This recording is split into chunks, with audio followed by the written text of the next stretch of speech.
رہبران قوم ملت، علماء اہل سنت، اس پاکیزہ بابرکت محفل نور میں شریک جملہ احباب اہل سنت، السلام علیکم ورحمۃ اللہ وبرکاتہ۔ الحمدللہ کفا وسلام علی عباده الذین اصطفى، اما بعد فاعوذ باللہ من الشیطان الرجیم، بسم اللہ الرحمن الرحیم۔ ادع إلى سبيل ربك بالحكمة والموعظة الحسنة، وقال نبينا صلى الله عليه وسلم: كلكم راع وكلكم مسؤول عن رعيته، صدق رسوله النبي الأمين الكريم۔ کبھی کبھی خدا کی توفیق سے اس کے بندوں کو یہ سعادت ملتی ہے کہ لب پر درود کے الفاظ ہوتے ہیں، دل نبی کے قدموں میں حاضر ہوتا ہے۔ اگر یہ توفیق اس وقت مل سکے، آپ کوشش کریں اور ایسی باادب اور عاجزی کے ساتھ درود کا ہدیہ پیش کریں کہ آپ کا دل شاہد اور گواہ ہو جائے کہ میری درود مقبول درود ہے۔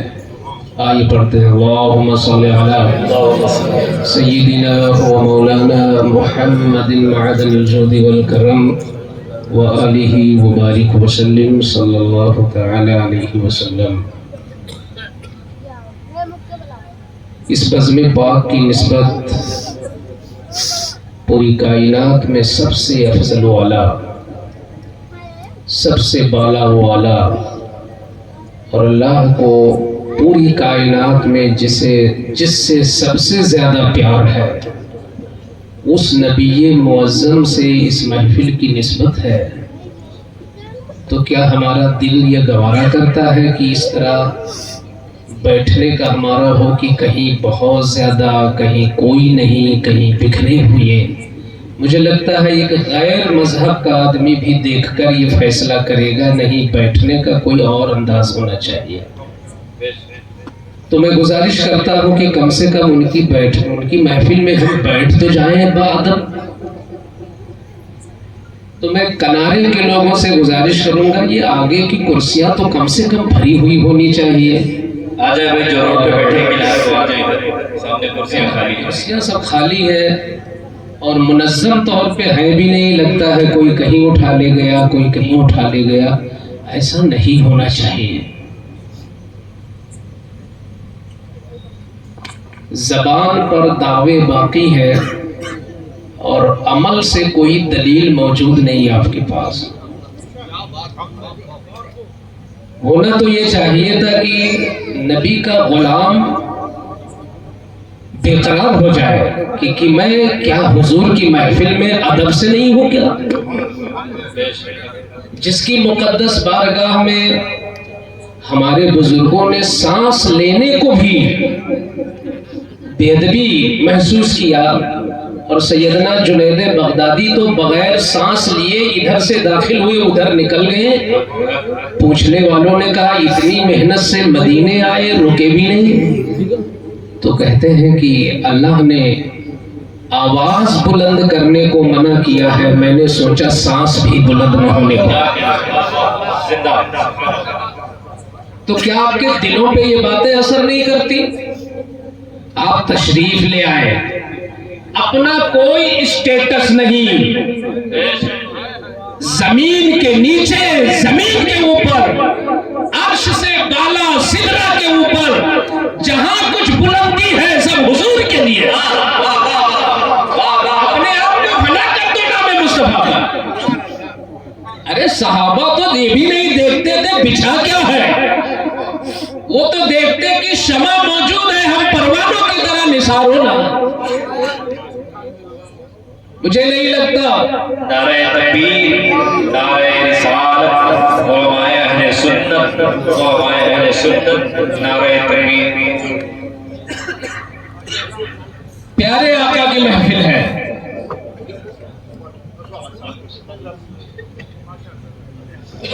میں یہ دیکھنا چاہتا تھا کہ ہمارا ظاہر بتا دے، ہمارا بیٹھنا بتا دے، ہمارا یہاں وجود بتا دے۔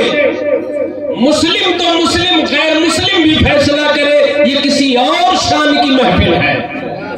ہمیں یہ بیٹھکا نہیں ہے، یہ کوئی عام اجتماع نہیں ہے، یہ نشست عام کوئی تقریب نہیں ہے، یہ اس تقریب کی یاد ہے جو مدینے میں مصطفیٰ جان رحمت ہوتے، مصطفیٰ کے غلام ہوتے، محسوس ہوگا کہ اتنے باادب ہے کہ حدیث کے الفاظ ہے کأن الطیور علی رؤوسہم، لگتا تھا کہ ان کے سروں پر چڑیاں بیٹھی ہیں، ادب مصطفیٰ میں اپنا سر بھی نہیں ہلاتے تھے، وہ ایک پہاڑ کی طرح، ایک درخت کی طرح، ایک لکڑی کی طرح، ایک ستون کی طرح، ایک دیوار کی طرح، ایک پلر کی طرح، ایک کھمبے کی طرح جم جاتے تھے حضور کی محبت۔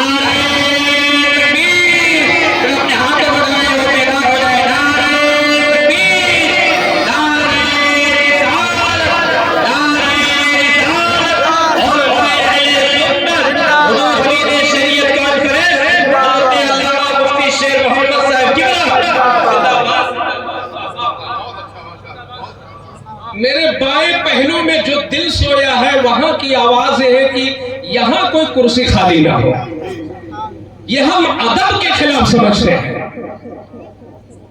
فیصلہ آپ کا فیصلہ تو یہ تھا کہ آپ آئے، اب علماء کا فیصلہ شریعت کی روشنی میں ہے کہ آپ بیٹھے کہاں اور کیسے بیٹھے۔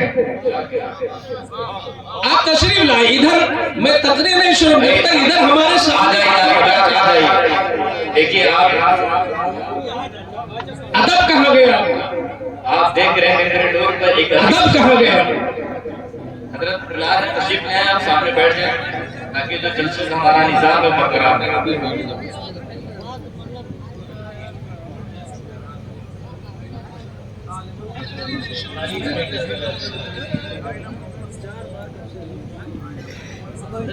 جی جی میں چاہتا ہوں کہ آپ کے دل میں اتر کر کچھ آپ سے گفتگو تو آپ سامنے ہوں گے تو بھی تو دیکھیے اللہ بھائی آپ اپنے مہمانوں کی ادھر کر دیجئے، آپ کمیٹی کے 2-4 لوگ ان کے ادھر کرا سکتے ہیں۔ ہاں ہمارے بھائی صاحب ہمیں لا رہے تھے تو کہہ رہے تھے حضرت وہ حضرت کے بارے میں بولنا ہے، تو حضرت کے بارے میں بولنا ہے، کرنا کیا ہے بھائی بول کے؟ صرف بول کے رہ جانا، ہم بول دیں آپ ہاں ہاں کر دیں، مطلب کیا نکلا گا؟ کسی بھی شخصیت کو خراج عقیدت پیش کرنے کا سب سے بہتر طریقہ یہ ہے کہ اس کے مشن کو زندہ بھی رکھا جائے اور آگے بھی بڑھایا جائے۔ تو ان کا مشن یہی تو تھا بھائی، اپنے زمانے کے کتنے بڑے خطیب تھے وہ، تو کیا آج وہ ہوتے ظاہری نگاہوں میں وہ پسند کرتے؟ جب وہ نہیں پسند کرتے تو اگر آپ ان کے ماننے والے ہیں تو ان کے مشن میں محنت کریں۔ آپ اپنا 15 اور آپ اپنا 60-70 کلو کا وجودیہ نہیں لا سکتے؟ انہوں نے پورے علاقے میں سنیت کی زمین کو ہری بھری کر دیا۔ یقیناً وہ ایسے عالم ربانی تھے اور ہیں، وہ عالم تھے جن کے لیے حضور نے حدیث میں فرمایا کہ عالم چاہے سو رہا ہو مگر زمین کے سوراخوں میں رہنے والی چیونٹیاں بھی ان کے لیے استغفار کرتی ہیں، سمندر کی مچھلیاں بھی ان کے لیے دعائیں ترقی کرتی ہیں، اڑنے والے پرندے بھی جس کے لیے ترقی درجات کے لیے نغمے گاتے ہیں، وہ ہے امین شریعت اور وہ ہے مفتی اعظم کا۔